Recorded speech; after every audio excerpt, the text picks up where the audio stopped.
Hey, welcome to Plant Summary Therapy, and today I'm going to take you on a gardening tour of one of my favorite garden centers. But this time I'm going to talk about prices, so you'll have some idea about the approximate cost of these plants in case you're going to buy these plants or planning on buying these plants. What I'm showing you now is my city of Honolulu, Hawaii. Aloha. That's the proper way of saying aloha from Hawaii. The view that you're seeing is the city of Honolulu from Ala Beach Park. This is probably one of the most expensive areas to live. I work in Honolulu, but I live in the suburbs on the west side off the Ewa Plains. The prices that I'm going to show you from the garden store in my neighborhood is just an approximation. The prices in your area would be different because everything in Hawaii has to be shipped here. So everything here is a little bit more expensive. Well, a lot more expensive. This is my favorite garden store. After I drop the grandkids off from school, I run by Starbucks and then I come here and I just wander around the garden center and just think, and sometimes I buy a few things. These are orchids. These are probably one of the easiest orchids to care for, and a lot of these are moth orchids, but they're basically the same. The best person to go to if you're going to raise orchids is, I guess it's called Miss Orchid Girl. When I have more time and I want to grow more delicate or more fancy orchids, I'll probably go and visit her YouTube channel to learn more.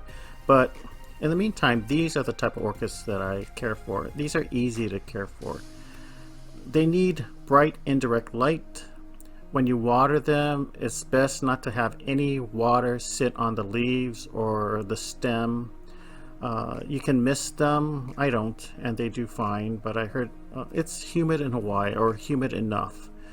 I learned the hard way that the water that drains onto the drainage tray, you don't pour it back into the orchids because it can be growing things that is not good for the orchid. So once you water the orchids, I water it from the bottom, and I water it in the morning, so if I get any water in the leaves or in the crevices of the plant, then it'll have time to dry off, because if it sits there, the plant is going to suffer. There's going to be browning, so it doesn't look attractive, and you may harm your orchid. A lot of these orchids are really nice. I wish I could buy more, but they can be a little pricey. They need bright indirect light, and they're epiphytes. They grow on other plants, so they can't be submerged or buried in regular potting mix. If you do put it in regular potting mix, it's going to need a lot of perlite. I use orchid bark. I use very little potting mix because on the Ewa Plains, on the leeward side of the island, it's drier, and orchid bark by itself will not keep the roots moist enough long enough. The plant struggles. I mean, the plant will stay alive because this is a very sturdy plant. This is a very sturdy orchid.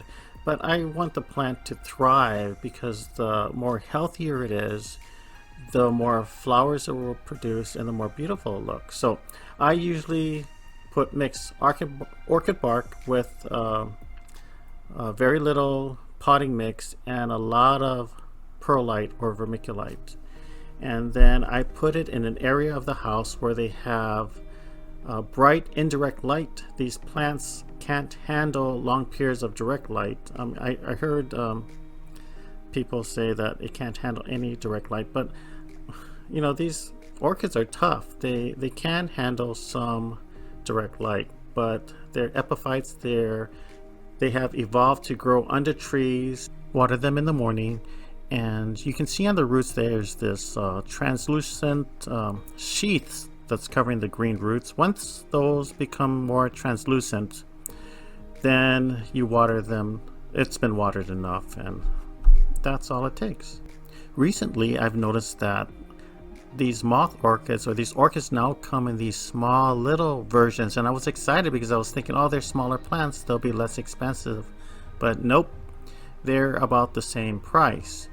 And I figured, okay, I'll just put a bunch of these on a totem, but when I priced them out, it was gonna be over $100. So when I do buy these orchids, I'm gonna have to have time to make sure they are cared for.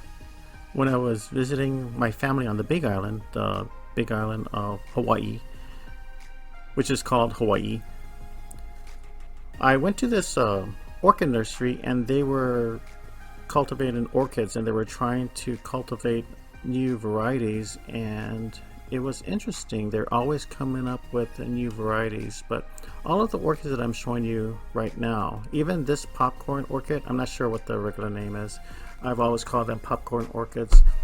They are very easy to care for, and these popcorn orchids can actually handle more direct light. Just remember that orchids are epiphytes. They have evolved to grow on trees and under the canopy of those trees' leaves, so they can't handle too much light. Thank you for coming along shopping at my favorite plant store. And this video started off kind of slow, but it ended in a sprint. And it's a lot longer than I thought it would be. Thank you very much. I hope you enjoyed it. I hope it's informative. I hope you can get some idea of how much these plants are going to cost if you're going to buy them. And, well, thank you very much. Like and subscribe, and aloha.